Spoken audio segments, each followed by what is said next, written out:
இந்த சாமி படம் ஒன்று எடுக்கிறாங்க, இந்த படம் கவிதாலயா நிறுவனம் தான் எடுக்குது, இதெல்லாம் எனக்கு தெரியாது. இது எடுத்துட்டு வாய்ஸ் டெஸ்ட் நடந்துட்டு இருக்கு ஏவிஎம்ல. அவரு மயில்சாமி, தாமு, இன்னும் நிறைய பேர் மெமிக்ரி பண்றவங்கலாம் போய் பேசிக்கிட்டு இருக்காங்க. ஆனால் யாரும் அதை கேட்ச் பண்ண முடியல. ஏன்னு கேட்டிங்கன்னா அதில் 2 பிரச்சனை. ஒன்று, நடிக்க வந்தவர் தெலுங்காரு, கோட்டா சீனிவாசராவ். அவர் சப்ஜெக்ட் வந்து படத்தில் திருநெல்வேலியில் நடக்கிற மாதிரி. ஸோ திருநெல்வேலி லாங்குவேஜ் பேசணும். நீங்கள் அந்த எமோஷன் பிடிச்சிங்கன்னா லாங்குவேஜை கோட்டை விட்டுறாங்க. லாங்குவேஜ் பேசிங்கன்னா அவர் சில ஜிம்மிக்ஸ் எல்லாம் பண்ணுவார், அதை கோட்டை விட்டுறாங்க.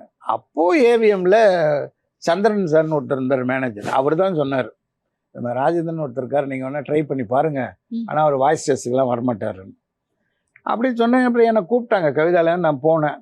அவர் என்கிட்ட உட்காந்து பேசிக்கிட்டே இருக்கார். நீங்கள் யார், உங்கள் பேர் என்ன, நீங்கள் என்ன. நான் சாதாரணமாக தான் பேசிகிட்டு இருந்தேன். இப்போ நீங்கள் கேட்டிங்களே கொஞ்ச நேரம், நீங்கள் சொல்லுங்கள் சார், அந்த மாதிரி பேசினோன்னா அப்போ எனக்கு புரிஞ்சு போச்சு, அந்த கேரக்டருக்கு இந்த வாய்ஸ் செட் ஆகுமான்னு அவர் டெஸ்ட் பண்ணுறாரு. அது எப்படி இதில் தெரியும்?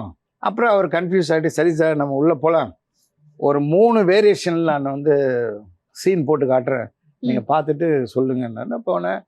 பார்த்தேன். அந்த தண்ணியிலேருந்து ஃபஸ்ட்டு எழுந்திருக்கிறது, அப்புறம் விக்ரம் சார் கூட வந்து அந்த கல்யாணத்தில் வந்து சண்டை போடுறது, 3வது இந்த சூளையில் வச்சு அவரை அந்த சீன் போட்டு பார்த்துட்டு அவர் பார்த்தாரு.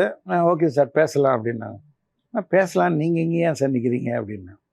இல்லை சார் நீங்கள் பேசணும், நீங்கள் போய் உள்ள இன்ஜினியர் ரூமில் உட்காருங்க, நான் மைக்கில் பேசுறது அங்கேருந்து கேளுங்க, இந்த தேட்டர் லைட் எல்லாம் ஆஃப் பண்ண சொல்லுங்கள் அப்படின்னு.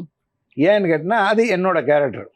இப்போ நான் படத்தில் என்ன பார்க்குறேனோ அதை வந்து மைக்கு முன்னாடி அதை அப்படியே பெர்ஃபார்மன்ஸ் பண்ணி தான் நான் டைலாகை பேசுவேன்.